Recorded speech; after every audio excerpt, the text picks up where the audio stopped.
Back, हम बना रहे हैं सरसों का साग। क्या बात है।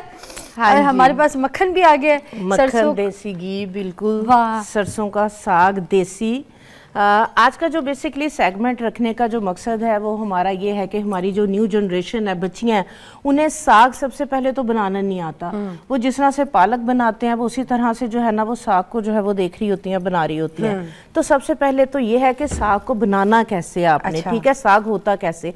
आप देखें कि ये देखें जो सरसों का साग है, ये देखें सरसों के फूल उस पे लगे हुए हैं पीले कलर के, ठीक है। आप देखें सर्दियां स्टार्ट होते साथ ही जैसे हम बात कर रहे थे कि अगर हम आउट ऑफ स्टेशन जाते हैं दूसरे शहर तो रास्ते में जगह जगह जो है वो खेतों में ये सरसों खिली हुई पीले, हाँ जी। तो इसका फूल तोड़े हम खाएं, मैं जी जी जी, खाएं। इतना जबरदस्त है ये आपकी स्किन के लिए। आपके मस्टर्ड ऑयल, सरसों का तेल, इन्हीं के जो सीड्स हैं उसी से तो एक्सट्रैक्ट करते हैं। और कितनी क्वालिटीज हैं आप देखें कि सरसों के जो है वो तेल की। अच्छा, सबसे पहले वो कहते हैं ना गंदलों का साग। ये जो गंदल होती है ना, इसकी इस तरह से जो मोटी सी जो सरसों होती है ना, इसकी इस तरीके से जो मोटी टहनियां होती हैं, ठीक है, ये पकी हुई नहीं होती। इसको जो है वो हम इस तरीके से छीलते हैं। ये देखें, ये जो मेरा जो साग है आज हम बना रहे हैं, ये गंदलें छीली हुई हैं। आपने इनको फेंकना नहीं है। ये देखें, सबसे पहले तो ये है कि गंदल जो होती है, जो इसका जो बेसिकली जो इसकी जो टहनी होती है, ठीक है, तो इसी के अंदर इसका ज्यादा टेस्ट होता है पत्तों की निस्बत। मुझे तो अच्छा, मुझे क्योंकि साग बनाना आता नहीं इसलिए मैं आपसे सुन भी रही हूँ, सीख भी। हाँ। मौलवी भाई, आप मेरे लिए साग लाए थे, ये निकाली थी इस तरह से? हाँ जी, ऐसे ही बनता है। ये देखें, इस तरीके से इसको जो है ये छीलते हैं, ठीक है। हाँ जी, बहुत मेहनत इसके ऊपर साग पे पकाने में और इसको बनाने में, ये टेक्निक है और बहुत मेहनत इसके ऊपर। बचपन में जब ये गंदले छीलती थी ना तो हम इतने शौक से खाते थे। आपने फूल भी खाया ना, अब इसको भी खाएं जरा आप। बिस्मिल्लाह।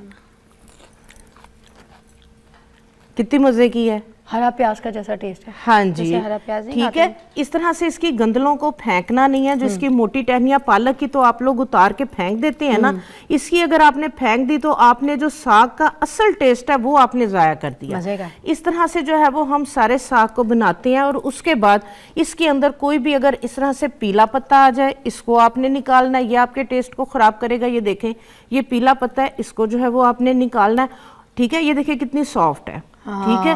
तो साग की जो पहचान है वो इस तरह से होनी है और आपने इसको इस तरह से बनाना है। अच्छा, कुछ लोगों के साग कड़वे बनते हैं, उसकी क्या वजह होती है? साग कड़वे इसलिए बनते हैं कि जो होता है असल सरसों का जो साग होता है, जो देसी सरसों होती है, उसका अपना जो टेस्ट होता है वो थोड़ा सा कड़वाहट वाला होता है। अच्छा। तो वो क्या करते हैं कि एक पानी जो है वो उसका निकाल देते हैं। एक पानी निकाल देते हैं तो उसकी कड़वाहट खत्म हो जाती है।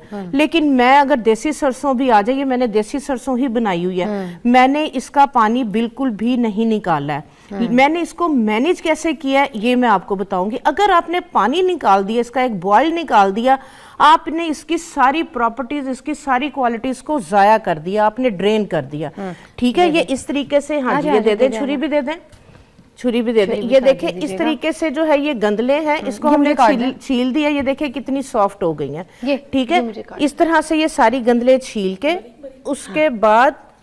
उसके बाद ये देखें इसमें डलती है पालक, ठीक है।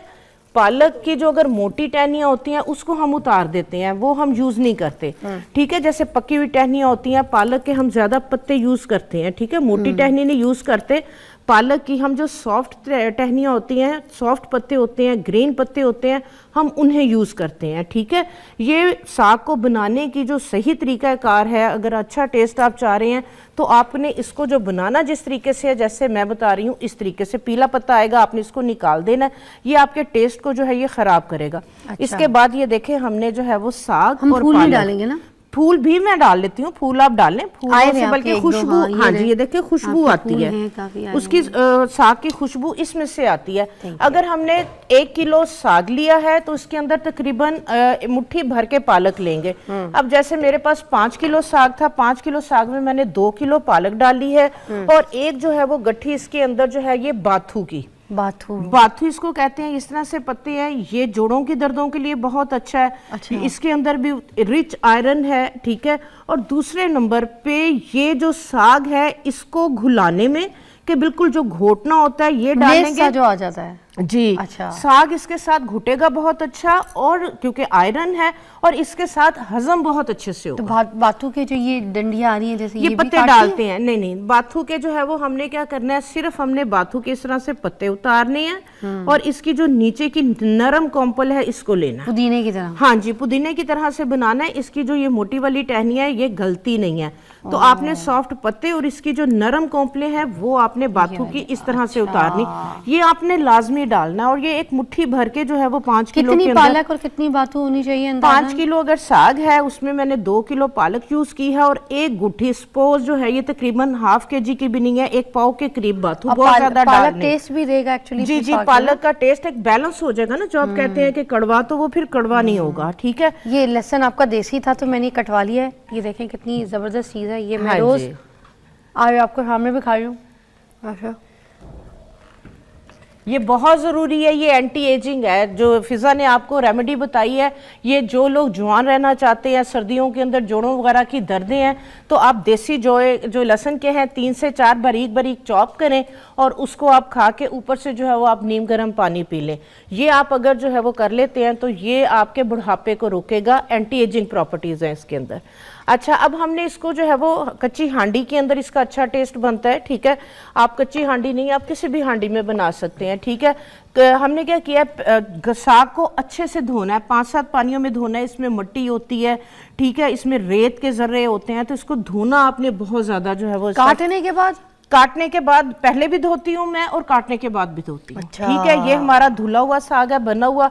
अब मैंने क्या किया, पानी जो है वो ऊपर रख दिया। ठीक है, आपने इस तरीके से बनाना है, खोलते हुए पानी के अंदर आपने जो है ये साग, ठीक है, जैसे मैंने आपको बताया कि मैं पानी नहीं निकालती। और पानी उन्होंने इतना कोई नहीं लिया कि पतीला भर दिया, ये दिमाग में रखिएगा। पानी उनका मेरे ख्याल से आधा गिलास भी नहीं है। हाँ जी, इसलिए कि इसका अपना पानी बहुत ज्यादा होता है ना। पालक भी पानी छोड़ती है, पालक भी साग पानी भी। छोड़ती है, साग भी जो है वो पानी छोड़ता है। तो इस तरीके से पालक साग इकट्ठा, मैं बार बार कह रही हूँ कि मैं साग का पानी नहीं निकालती हूँ। काफी लोग जो है वो उसका एक बॉयल निकाल देते हैं, तो उसके न्यूट्रिएंट्स और उसकी जो असल क्वालिटी प्रॉपर्टीज हैं आप उसको भी साथ ही जो है वो निकाल देते हैं।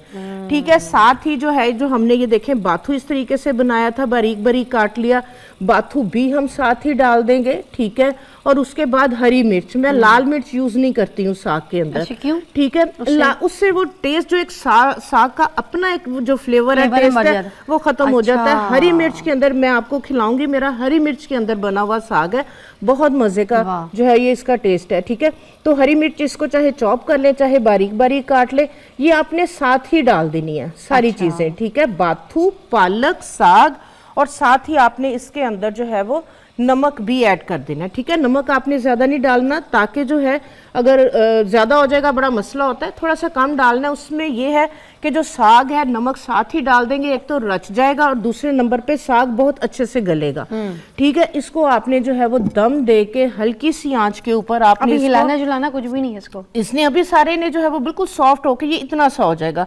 ठीक है, इसको हल्की सी आंच के ऊपर जो है वो आपने छोड़ देना है। ठीक है, ठीक है, इसको जो है वो आप 3 से 4 घंटे के लिए इसको रख के, बस थोड़ी थोड़ी देर के बाद आप जो है वो थोड़ा सा चम्मच हिला दें, तो ये जो है वो 4 से 5 घंटे के अंदर जो है वो अच्छे से जो है वो गल जाएगा, घुल जाएगा।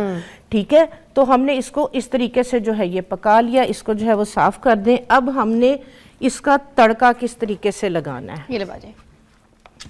ठीक है, ये देखें, ये साग है। ठीक है, मैं बना के लेके आई हूँ। वो कितनी देर में ऐसे नरम हो जाएगा? सारा कुछ हो जाएगा? ये नरम, अभी हमारे ये करते करते नरम तो हो जाएगा, लेकिन हल्की आंच कर दिया तो कम से कम 1 से 1.5 घंटा ये गलने में और पकने में लेगा। अच्छा, इसको हमने प्रेशर में नहीं पकाना, इसको हमने तेज आग पे नहीं पकाना, इसी तरह हल्की आंच पे 1 से 1.5 घंटा छोड़ना है। हाँ जी बिल्कुल, ये हल्की आंच पे जितना ज्यादा पकेगा उतना इसका ढक्कन खोल सकते हैं बीच में? ढक्कन खोल के थोड़ा सा आप हिला सकते हैं इसको, वो कोई तरीके से जो है वो आप इसको जो है वो एंजॉय करें। हरा धनिया डाल दो। अरे वाह, मक्खन का पेड़ा जरूर डालना है, इससे इसका टेस्ट और ज्यादा जो है वो अच्छा हो जाएगा, और ज्यादा जो है ये मजे का। क्योंकि वैसे तो जो है वो बच्चे मक्खन वगैरह देसी घी नहीं खाते, इस तरह से आप देखें मक्खन भी खाया जाएगा और देसी घी भी खाया जाएगा। उधम है, उधम। खा के देखें, आप बताएं कैसा टेस्ट है। कांट वेट, मैंने कहा आप तो लगी हुई है, मैं अपने काम में लग जाऊं। जल्दी जल्दी बना के दें। ओह, अभी भी पतली है, थोड़ा सा सफेद। ओह, वाह वाह। ठीक है, एक तरफ से ये देखें आपने ऑयल डाल के किनारों को छुटा लिया। ठीक है, और फिर पलटे के साथ आप इसको ये देखें, बिल्कुल सही। ठीक है। और फिर ऑयल, देसी घी डाल लें, ऑयल डाल लें। इससे ये होता है कि रोटी चिपकती नहीं है, आपकी रोटी जो है वो नहीं बड़े आपा अच्छे से ना बन सा जाती है। कड़वा है, बल्कि सोंधा सोंधा बहुत ही आला है, बहुत आला है। एक एक इसका मिर्चों का टेस्ट, उफ, इसका लहसुन का हल्का, ओहो हाँ, मक्के की रोटी, वाह। और मक्के की रोटी ऐसे मुंह में घुल रही है, मैं मुंह में निवाला बना के ऐसे रखती हूँ, वो गायब हो जा रहा है, मुझे चबाना भी नहीं पड़ रहा है। आई स्वेयर, ये देखें। हाँ जी, और ये खाने में भी लजीज है और ये हजम भी जो है वो हो जाती है, और न्यूट्रिएंट्स इसके अंदर जो है वो पूरे हैं। तो बच्चों को जो है वो लाजमी इसकी आदत डालें। सर्दियों के अंदर जो है वो, मेरे घर में तो जो है ये लाजमी, आग थोड़ी सी तेज है,